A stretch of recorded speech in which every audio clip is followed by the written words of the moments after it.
The Duchess of Hartwell's ballroom blazed with the light of 1,000 candles, their flames reflected in crystal chandeliers that hung like captured constellations above the swirling dancers below. The air was thick with the mingled scents of hothouse roses and French perfume, a cloying sweetness that could not quite mask the sharper notes of ambition and desperation that clung to every eligible young lady in attendance. For this was the final ball of the season, the last desperate gasp of the marriage mart before society retreated to their country estates, leaving behind those who had failed to secure a match to contemplate another year of spinsterhood. Miss Judith Thornwood stood near the terrace doors, her height placing her head and shoulders above most of the other young ladies clustered nearby.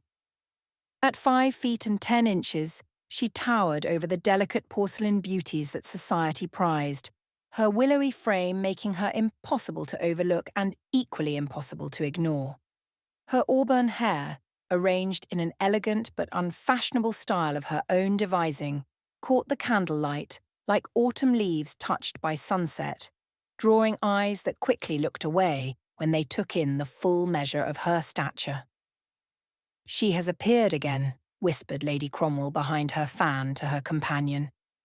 One would think after 4 seasons of failure Miss Thornwood would have the decency to retire from society.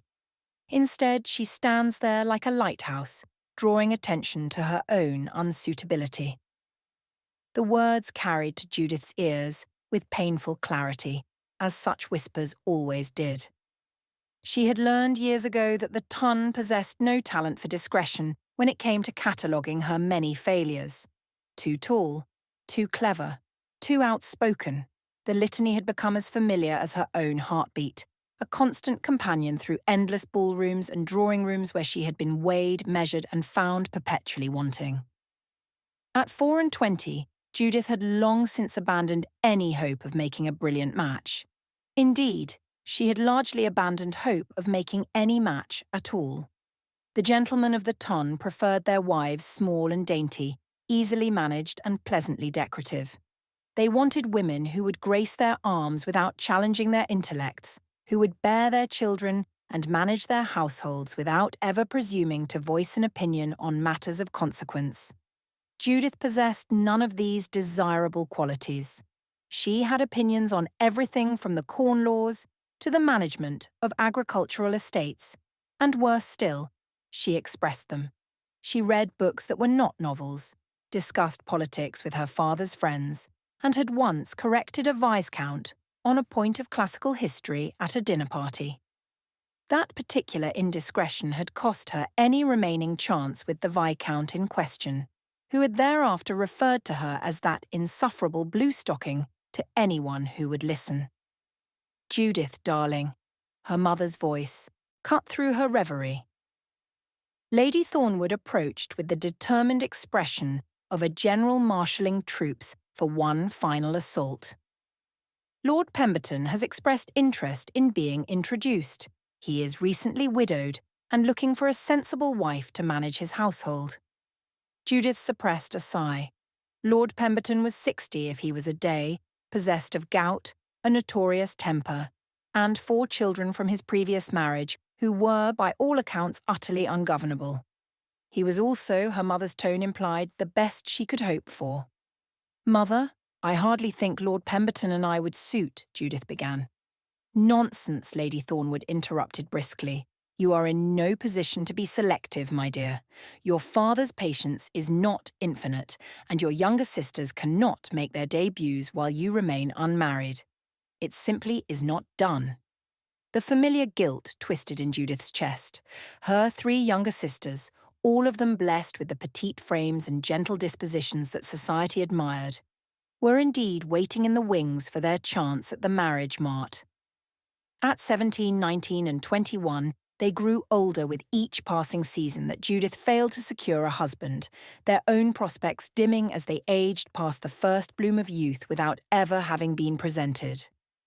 "I shall speak with Lord Pemberton," Judith conceded, though her heart sank at the prospect. Her mother's triumphant expression suggested she considered the matter as good as settled.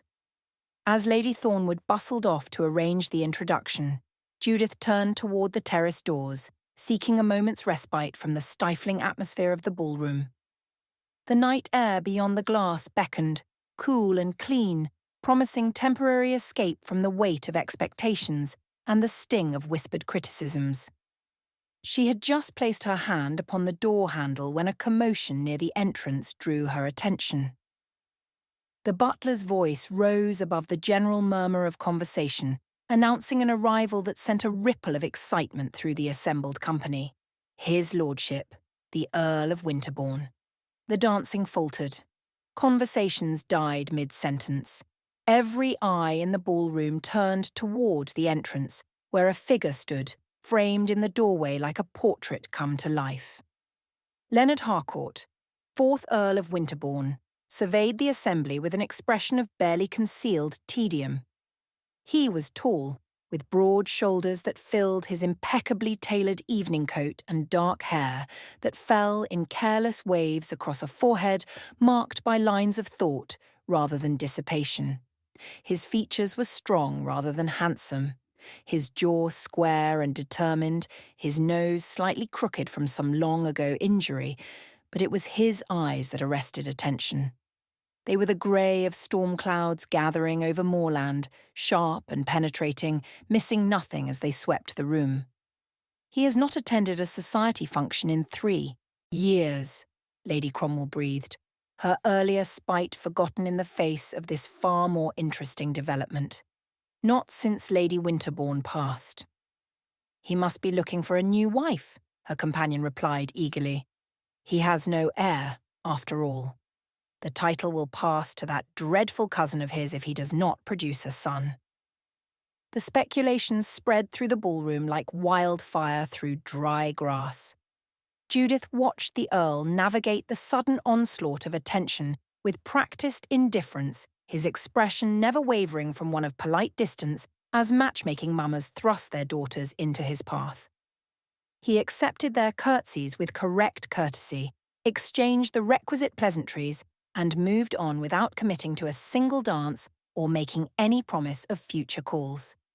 He is heading this way, Lady Cromwell hissed, and Judith realised with a start that the Earl's progress through the ballroom had indeed brought him toward the terrace doors where she stood. The cluster of young ladies nearby erupted in a flurry of fan-waving and posture-adjusting, each one positioning herself to best advantage. Judith, by contrast, remained exactly where she was. She had long since learned that attempting to compete with smaller, prettier women was an exercise in futility. Better to be overlooked entirely than to be examined and found wanting. She turned back toward the terrace doors, determined to make her escape before she became an unwilling participant in the competition for the Earl's attention. "Miss Thornwood," a deep voice spoke behind her. Judith froze, her hand still resting on the door handle. Slowly, she turned to find the Earl of Winterbourne standing directly before her, his storm-grey eyes fixed upon her face with an intensity that made her breath catch in her throat. "Your lordship," she managed, dropping into a curtsy that felt awkward despite years of practice. "You know my name." "I make it a point to know the names of the most interesting people in any room," he replied. His voice was low and measured, carrying an undercurrent of something she could not quite identify. "I have been watching you for the past quarter hour, Miss Thornwood. You are the only woman here who has not attempted to attract my attention. I find that refreshing." Judith felt heat rise to her cheeks. "I was not aware that indifference qualified as a virtue, my lord." "In this environment," he said, gesturing subtly at the ballroom around them, "it is perhaps the rarest virtue of all." He paused, his gaze travelling over her face with that same unsettling intensity. "You are also considerably taller than the other young ladies present. I confess I find it pleasant to speak with someone without having to crane my neck downward." The observation, delivered with such matter-of-fact directness, startled a laugh from Judith before she could stop herself. The sound drew startled glances from nearby observers, but she found she did not care. For the first time in 4 seasons, someone had mentioned her height without making it an accusation. "I have been told it is one of my many unsuitabilities," she replied, matching his directness, along with my unfortunate tendency toward expressing opinions and my deplorable interest in subjects considered unfeminine. Such as, the Earl prompted, his eyebrow rising with what appeared to be genuine curiosity rather than mockery. Judith hesitated. This was precisely the sort of conversation that had earned her the reputation of being difficult. Yet something in the Earl's steady gaze encouraged honesty rather than the careful dissembling she had learned to employ in social situations. Agricultural reform, she admitted. The impact of the enclosure acts on tenant farmers. The potential applications of steam power beyond transportation. I recently read a fascinating treatise on crop rotation methods used in the Low Countries. The Earl's expression did not change, but something flickered in his eyes, a spark of interest that made Judith's heart skip unexpectedly. You have read Townshend's work on turnip cultivation. It was not a question. Judith stared at him, momentarily speechless. You know of it? I have implemented several of his recommendations on my own estates, the Earl replied. The increase in yield has been remarkable. He paused, studying her face. You are surprised that I am familiar with agricultural theory.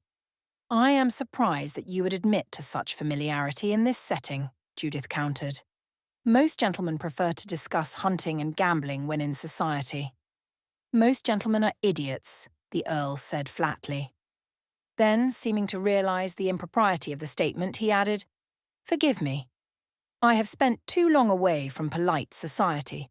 I appear to have forgotten how to be properly tedious. Judith bit her lip to suppress another laugh. You have been absent from town these past 3 years, she said carefully. Since Lady Winterbourne died, he finished for her, his voice flat. Yes. She succumbed to a fever 6 months after our wedding. The marriage had been arranged by our families when we were children. Catherine was sweet and biddable, and utterly unsuited to the role of managing the Winterbourne estates, though that was hardly her fault. No one ever expected her to do anything more demanding than embroider cushions and produce an heir. The bitterness in his voice was unmistakable, though Judith sensed it was directed not at his late wife, but at the circumstances that had bound them together. She waited, uncertain how to respond to such unexpected candour. The Earl seemed to recall himself. He straightened, his expression smoothing back into careful neutrality. Forgive me again, Miss Thornwood. I did not intend to burden you with ancient history. I merely meant to explain that my time away from society has left me somewhat unpolished in the art of meaningless conversation. I find meaningful conversation far preferable, Judith replied quietly. Even when the subject matter is painful. Something shifted in his gaze, a softening that made him appear almost vulnerable for a moment before his customary reserve reasserted itself. He extended his hand toward her in a gesture that took her completely by surprise. Miss Thornwood, might I have the honour of this dance? It was not a question, yet it was not quite a demand either. Judith hesitated, acutely aware of the watching eyes around them, of the whispers that would surely follow if she accepted, of the speculation that would dog her steps for the remainder of the season. But when had she ever cared for the opinions of those who had already decided she was not worth their consideration? The honour would be mine, my lord, she said, placing her gloved hand in his. The orchestra struck up a waltz as the Earl led her onto the floor. Judith was conscious of every eye in the ballroom following their progress, of fans snapping open to shield whispered commentary, of her mother's expression of stunned disbelief from across the room. But as the Earl's hand settled at her waist and he drew her into the opening movements of the dance, the watching world seemed to fade into insignificance. He led with confident authority, his steps perfectly matched to hers, creating the illusion that they had danced together dozens of times before. For the first time in her life, Judith did not feel awkward or oversized on the dance floor. The Earl's height matched hers almost exactly, their bodies moving together with an ease that felt natural rather than forced. You dance well, Miss Thornwood, he observed as they swept through a turn. A necessary skill when one towers over one's partners, she replied. I have learned to compensate for their shorter strides. A faint smile touched his lips. I notice you do not attempt to make yourself smaller. Many tall women stoop. I tried stooping once, Judith admitted. I looked like a vulture attempting to appear less threatening. I decided that if I must be conspicuous, I would at least be conspicuously upright. The Earl's smile widened almost imperceptibly. An admirable philosophy. Tell me, Miss Thornwood, what do you know of the Winterbourne estates? The question seemed to come from nowhere, yet Judith sensed it was somehow the purpose behind his request to dance. She considered her answer carefully. They are extensive, she said, primarily located in the north, though I believe there are holdings in the south as well. The main seat, Winterbourne Hall, is said to be one of the finest examples of Jacobean architecture in England. The estate has been in your family since the time of Elizabeth. She paused, uncertain whether to continue, but the Earl's attentive expression encouraged her. The lands are largely agricultural, though there are some mining interests as well. I have heard that the current estate management has been somewhat neglected, but I do not know if such rumours are accurate. They are accurate, the Earl said quietly.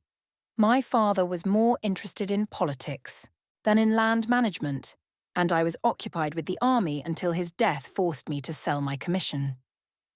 By the time I returned to take up my responsibilities, the estates were in considerable disarray.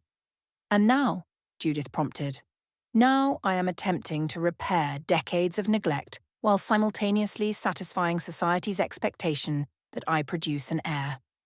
The Earl's voice was dry, a task complicated by the fact that most of the eligible young ladies presented to me seem incapable of discussing anything more substantive than the weather and the latest fashions. Judith felt her pulse quicken at the implication of his words. You are looking for a wife, she said carefully. I am looking for a partner, he corrected. Someone capable of managing a complex household, of engaging with tenants and staff, of understanding the business of running an estate rather than merely decorating it. His gaze held hers with unsettling intensity. I am looking for someone who will challenge me intellectually rather than simper at my pronouncements. Someone tall enough to look me in the eye when we argue. The waltz was ending, the final notes fading into applause and the rustle of couples leaving the floor. The Earl did not release her immediately. Instead, he leaned closer, his voice dropping so that only she could hear. I believe, Miss Thornwood, that I have found exactly what I have been searching for. He straightened, his expression smoothing into formal courtesy.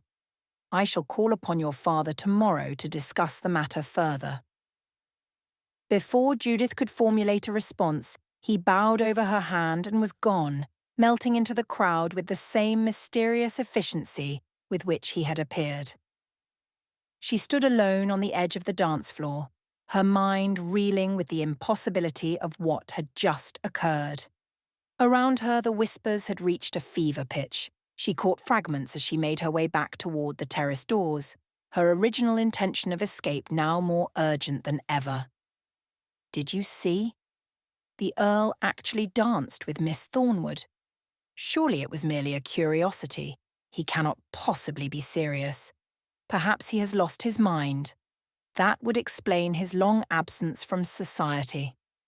Judith gained the terrace at last, stepping through the doors into the cool night air with a gasp of relief. The stars wheeled overhead, indifferent to the drama unfolding below, and she tilted her face toward them, letting the breeze cool her flushed cheeks. She did not hear the door open behind her, did not sense another presence until a voice spoke from the shadows. Running away, Miss Thornwood. She spun to find the Earl leaning against the stone balustrade, his form half hidden in darkness. How long he had been there, she could not say, but his appearance suggested he had anticipated her flight to the terrace. I prefer to call it a strategic retreat, she replied, her heart hammering against her ribs. The scrutiny inside had become somewhat overwhelming. He stepped forward into the moonlight, his features carved in silver and shadow. I apologize if my attentions have caused you distress. That was not my intention. Your intentions, Judith said slowly, remain somewhat unclear to me, my lord. You speak of calling upon my father, of searching for a partner. These are words that suggest a serious purpose, yet we have only just met. The Earl was silent for a long moment, his gaze fixed on her face with that penetrating intensity she was beginning to associate uniquely with him. When he spoke, his voice was quiet, but certain. I have spent 3 years away from society, Miss Thornwood. In that time, I have had ample opportunity to consider what I require in a wife. Not what society expects, not what my family desires, but what I genuinely need to be content. He took another step closer. I need an equal. Someone who will stand beside me rather than behind me. Someone whose mind engages with the world rather than merely accepting what she is told to believe. And you believe I am such a person, Judith said, based on a single conversation about agricultural reform. I believe you are a person worth knowing better, he corrected. The agricultural conversation was merely confirmation of what I had already observed. You do not dissemble, Miss Thornwood. You do not hide your intelligence or temper your opinions to make yourself more palatable. In a society that values feminine emptiness, you have chosen to remain stubbornly, magnificently yourself.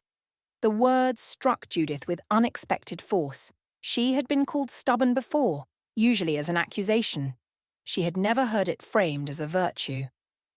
You do not know me, she said, though her voice lacked conviction even to her own ears. Not yet, the Earl agreed. But I intend to remedy that deficiency, if you will permit me. He extended his hand toward her, palm up, an invitation rather than a demand. Judith looked at his hand, at his face, at the stars wheeling overhead in their eternal dance. She thought of 4 seasons of failure, of whispered criticisms, of her mother's desperation and her sister's waiting futures.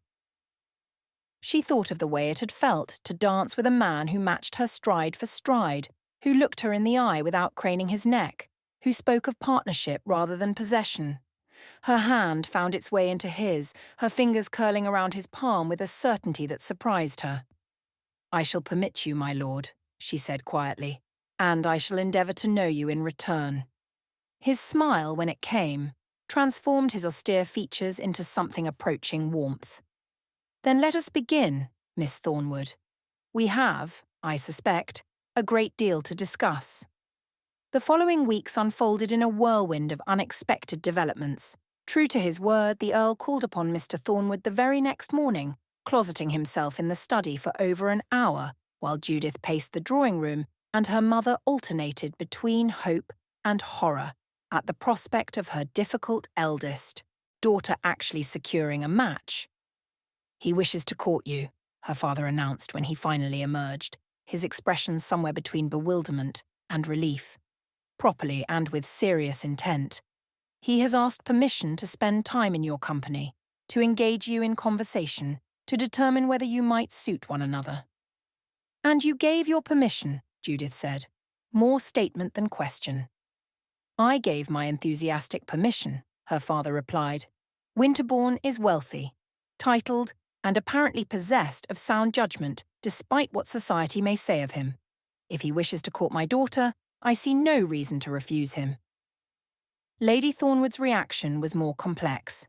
She could not quite believe that the Earl's interest was genuine, yet she dared not discourage an attachment that represented Judith's best, perhaps only, chance at marriage. She compromised by hovering anxiously whenever the Earl came to call, convinced that some social misstep on Judith's part would shatter the unlikely connection. But the Earl seemed impervious to concern about social niceties. He arrived at the Thornwood residence with reliable regularity, requesting Judith's company for walks in the park, for drives through the countryside, for visits to bookshops and museums that were decidedly unconventional courting destinations. They discussed everything: politics and philosophy, literature and science, the management of estates, and the education of children. They argued about the proper treatment of tenant farmers, about the role of the church in modern society, about whether women should be permitted to attend university. They agreed on some things and disagreed vehemently on others, but always the conversation flowed with an ease that neither had experienced before. Judith found herself looking forward to his visits with an eagerness that bordered on improper, counting the hours until she would see his carriage pull up before the house, until she would hear his measured step in the entrance hall. For his part, the Earl seemed equally absorbed by her company. His usually severe expressions softened when she entered a room. His attention remained fixed upon her, even when others were present, as though she were the only person worthy of his notice. He listened when she spoke, truly listened, responding to her thoughts with consideration rather than dismissal. "You are not like other men," she told him one afternoon as they walked through Hyde Park, the autumn leaves crunching beneath their feet. They had somehow outpaced their chaperone, Lady Thornwood having stopped to speak with an acquaintance, and were enjoying a rare moment of relative privacy. "I should hope not," the Earl replied dryly. "Most other men are fools." Judith laughed, the sound carrying on the crisp October air. "I meant that you do not dismiss my opinions simply because I am a woman. You engage with my ideas as though they have merit." "Your ideas do have merit," he said simply. "Why would I dismiss them?" "Because that is what men do," Judith replied. "Because women are supposed to be decorative rather than substantive, agreeable rather than argumentative. Because expressing an intelligent opinion is considered unfeminine." The Earl stopped walking, turning to face her with an intensity that made her heart race. "Judith," he said, and the sound of her given name on his lips sent a shiver through her that had nothing to do with the autumn chill. "I have spent my life surrounded by agreeable people, agreeable advisers who told me what I wanted to hear rather than what I needed to know. An agreeable wife who deferred to my every opinion without ever questioning whether those opinions were sound. I am thoroughly sick of being agreed with." He reached for her hand, his gloved fingers closing around hers with gentle pressure. "I want a wife who will argue with me, who will tell me when I am wrong and defend her position with evidence and reason. I want someone whose mind is as strong as my own, who will be my partner in truth rather than merely in name." Judith stared up at him, her breath caught in her throat. The park seemed to have fallen away around them, leaving only this moment, this man, these words that she had never dared hope to hear. "And you believe I can be that person?" she whispered. "I believe you are that person," he corrected. "The only question is whether you wish to be, whether you can tolerate a husband who will challenge you as vigorously as he expects to be challenged. Whether you can accept that I am difficult, demanding, and occasionally impossible to live with." A trembling smile curved Judith's lips. "I have been told that I am difficult as well, my lord, and demanding, and frequently impossible." "Then we are perfectly matched," he said, and something in his voice made her believe it.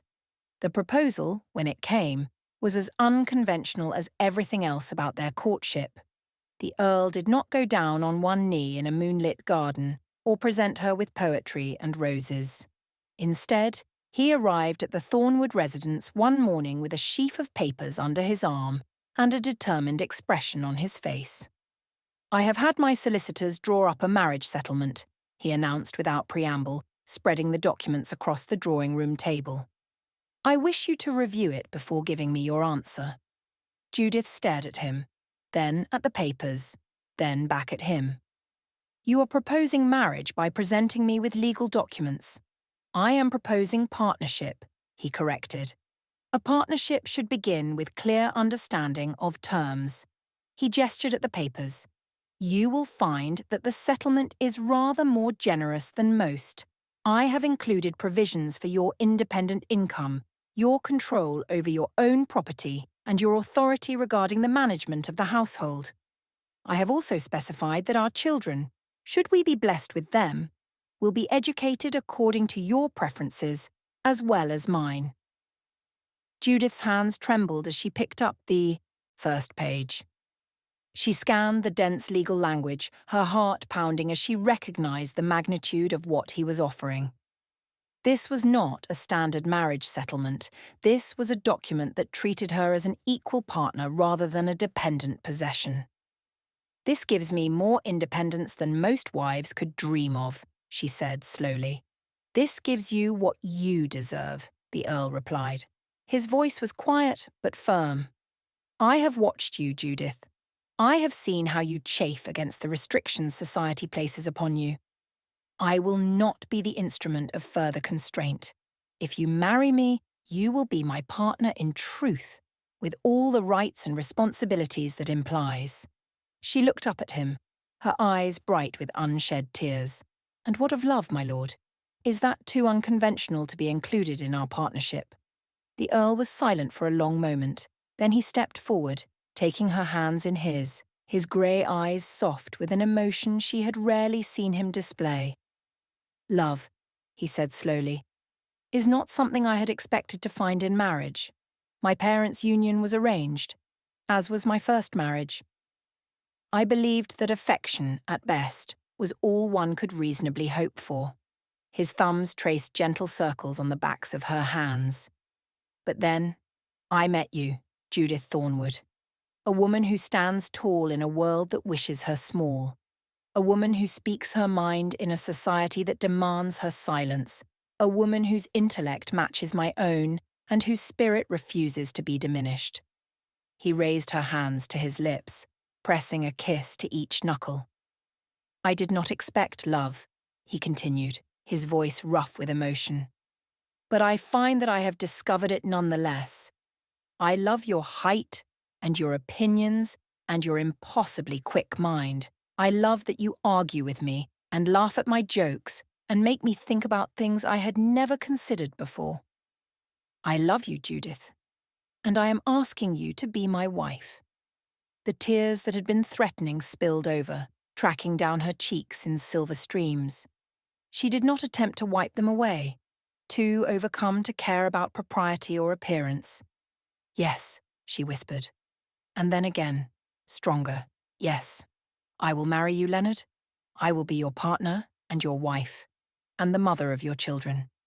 I will argue with you and challenge you and love you with everything I have.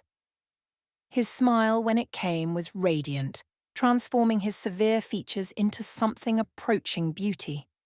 He pulled her into his arms, heedless of the open door and the servants who might observe, holding her close against his chest with a tenderness that made her weep afresh. You have made me the happiest of men, he murmured against her hair. I promise you, Judith, I will spend the rest of my life trying to deserve this gift you have given me. The wedding took place 6 weeks later at St. George's, Hanover Square, before a congregation that buzzed with barely suppressed disbelief. The Earl of Winterbourne marrying the Thornwood spinster. It defied all reason, all expectation, all understanding of how the world was supposed to work. Yet there they stood before the altar, the tall, severe Earl and his equally tall, equally unconventional bride, exchanging vows with a sincerity that silenced even the most skeptical observers. Judith wore a gown of ivory silk that made no attempt to disguise her height, her auburn hair crowned with orange blossoms, her grey-green eyes bright with happiness as she pledged her life to the man who had seen her worth when others had seen only her failings. When the vicar pronounced them man and wife, Leonard drew her into his arms and kissed her with a passion that made several matrons fan themselves vigorously. Judith kissed him back without shame, without restraint, celebrating the beginning of a partnership that would scandalize and confound society for decades to come. The wedding breakfast was held at Winterbourne House, the Earl's London residence, which had been transformed under Judith's direction into a space that was elegant without being ostentatious, comfortable without being common. She had thrown herself into the preparations with characteristic thoroughness, and the result was a celebration that reflected both their personalities, refined but unpretentious, intellectual but warm. "I have married a woman who argues about centerpiece arrangements," Leonard murmured to her as they received their guests. "I could not be more pleased." "The centerpieces were poorly conceived," Judith replied with dignity. "White roses are funereal. Autumn flowers are far more appropriate for an October wedding." "You see," Leonard said to his cousin, who happened to be standing nearby, "this is why I married her. Any woman can agree with a man. It takes a remarkable woman to tell him he is wrong about flowers." Lady Cromwell, whose whispered cruelties had pursued Judith through 4 seasons of humiliation, approached them with an expression that wavered between disbelief and reluctant respect. "My dear Countess," she said, for Judith was now Countess of Winterbourne, a title that still felt strange upon her shoulders. "What a beautiful ceremony, and what a surprising match." "Surprising to those who value surface appearances over substance," Leonard replied before Judith could speak. "For those of us with more discerning tastes, the match was inevitable from the moment we met."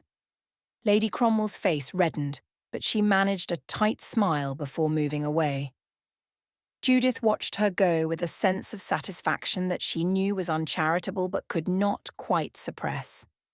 "You should not antagonize society on my behalf," she murmured to Leonard. "We must live among these people." "Must we?" he replied, his grey eyes glinting with amusement. "I had rather hoped we might spend most of our time at Winterbourne Hall, far from the endless parade of tedium that passes for London society." The prospect filled Judith with unexpected joy. To escape the ballrooms and drawing rooms, the whispered criticisms and pitying glances, to build a life in a place where her qualities might be valued rather than mocked. It seemed almost too much to hope for. As the afternoon wore on and the guests made their way through courses of exquisite food and rivers of champagne, Judith found herself reflecting on the strange journey that had brought her to this moment. 4 seasons of failure, of whispered criticisms, of growing resignation to a future as a spinster aunt. And then, in the space of a single evening, everything had changed. "You look contemplative," Leonard observed, appearing at her elbow with 2 glasses of champagne. "A condition I generally encourage, though perhaps not on our wedding day." Judith accepted the glass with a smile. "I was thinking about how differently this day might have unfolded if you had not attended the Hartwell ball, if you had not noticed me standing by the terrace doors." "I would have noticed you anywhere," Leonard replied quietly. "You are not a woman who can be overlooked, Judith. Even when you are trying to be." She laughed softly. "I spent 4 years trying to be overlooked. It seemed easier than being examined and found wanting." "Then society is full of fools," Leonard said firmly. The same sentiment he had expressed on the night they met, now carrying the weight of everything that had passed between them since. "And I am fortunate beyond measure that their foolishness created an opportunity for a man with better judgment." They stood together, watching their guests mill about the elegant rooms, and Judith felt a sense of rightness settle over her like a warm cloak. This was her home now, her life, her future. A future with a man who valued her mind as much as her heart, who wanted a partner rather than a possession, who loved her height and her opinions and her impossibly quick mind. The rest of their wedding journey was spent at Winterbourne Hall, the Earl's principal seat in the north. Judith fell in love with the ancient house the moment she saw it, its weathered stone walls rising from the Yorkshire moors like something from a medieval romance. The house was vast and beautiful and in dire need of attention, exactly the kind of challenge she relished. In the months that followed, she threw herself into the management of the estate with characteristic thoroughness. She met with tenants and staff, reviewed ledgers and accounts, implemented changes that raised eyebrows among the more traditional servants, but produced results that could not be argued with. The household, long neglected under the previous Countess and the Earl's extended absence, began to run with clockwork efficiency under her direction. Leonard watched her transformation of his home with mingled pride and amusement.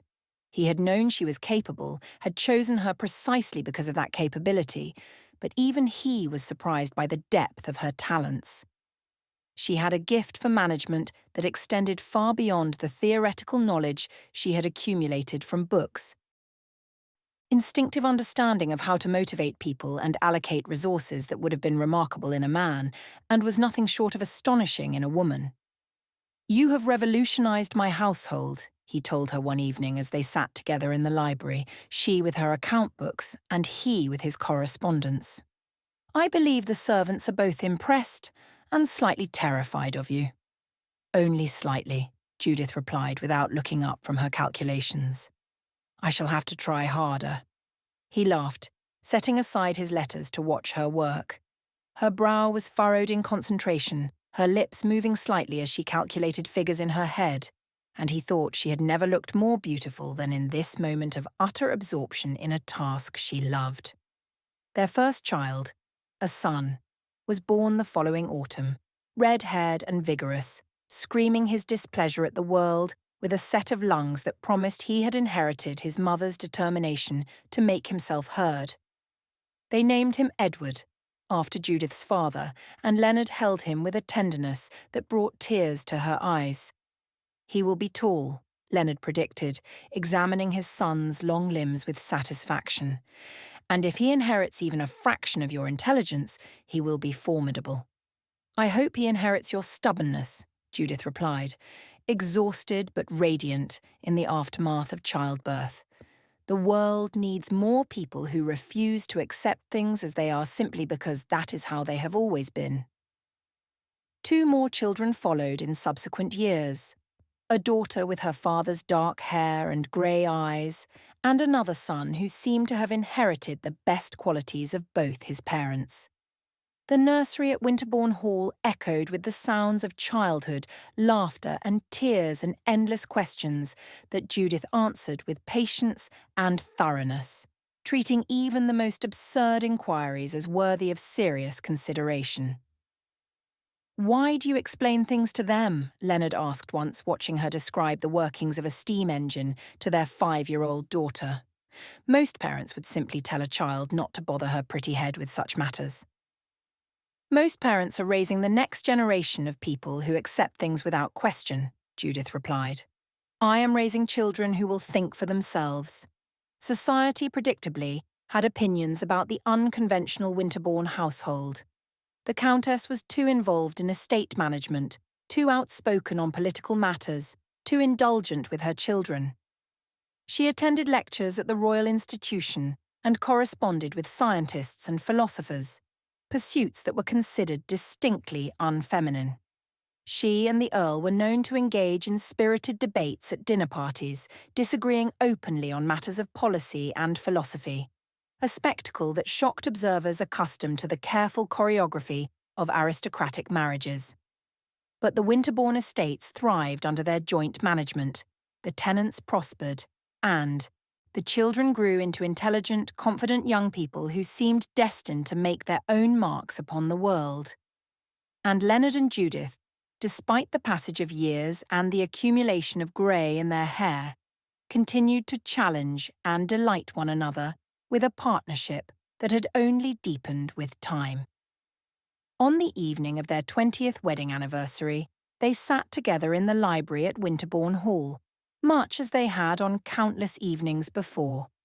The fire crackled in the grate, casting warm light across familiar furnishings, and outside the windows, the Yorkshire moors stretched into darkness beneath a canopy of stars.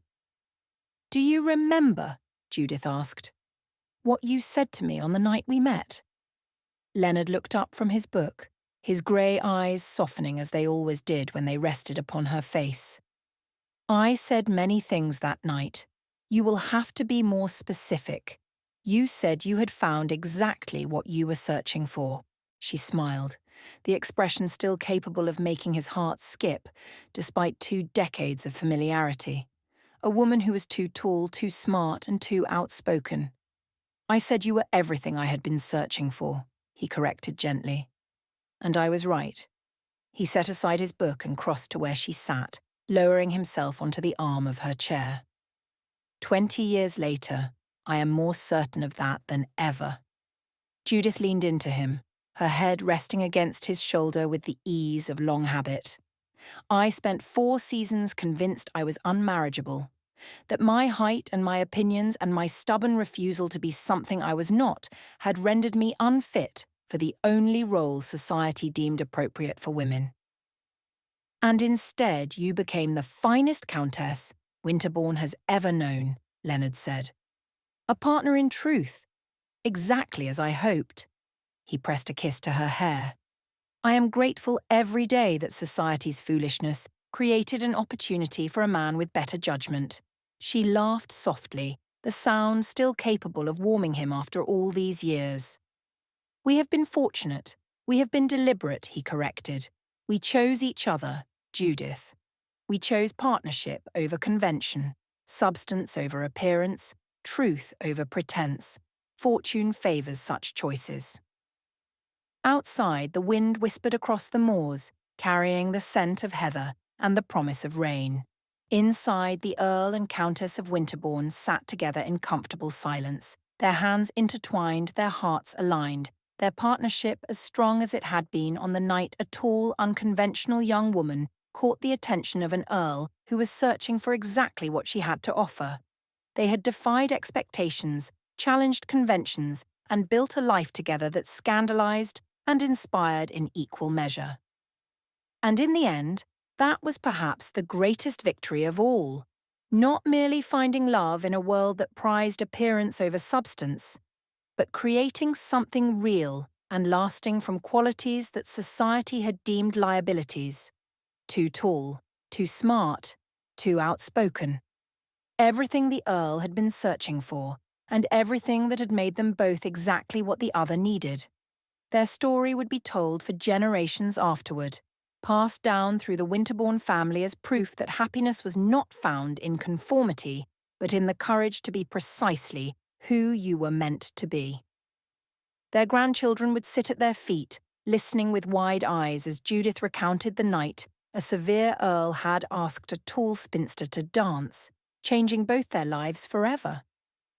And when Leonard finally spoke of that evening, his voice grown soft with age but no less certain, he would tell them the same thing he had told Judith on their wedding night, whispered against her hair as they stood together looking out over the moonlit moors. I was not searching for perfection, he had said. I was searching for truth. And in you, my darling, I found it. The greatest love stories, Judith would add, are not about finding someone who completes you. They are about finding someone who sees you completely, flaws and virtues alike, and chooses you anyway. Leonard would take her hand then, as he always did, his fingers intertwining with hers with the ease of decades of practice. Not anyway, he would correct gently. Because of. I chose you because of everything you are, Judith. Every unconventional, wonderful inch of you. And she would smile, that same smile that had captivated him in a candlelit ballroom so many years before, and know that she had found something rarer than rubies, more precious than gold, a love that had seen her truly from the very first moment, and had never looked away.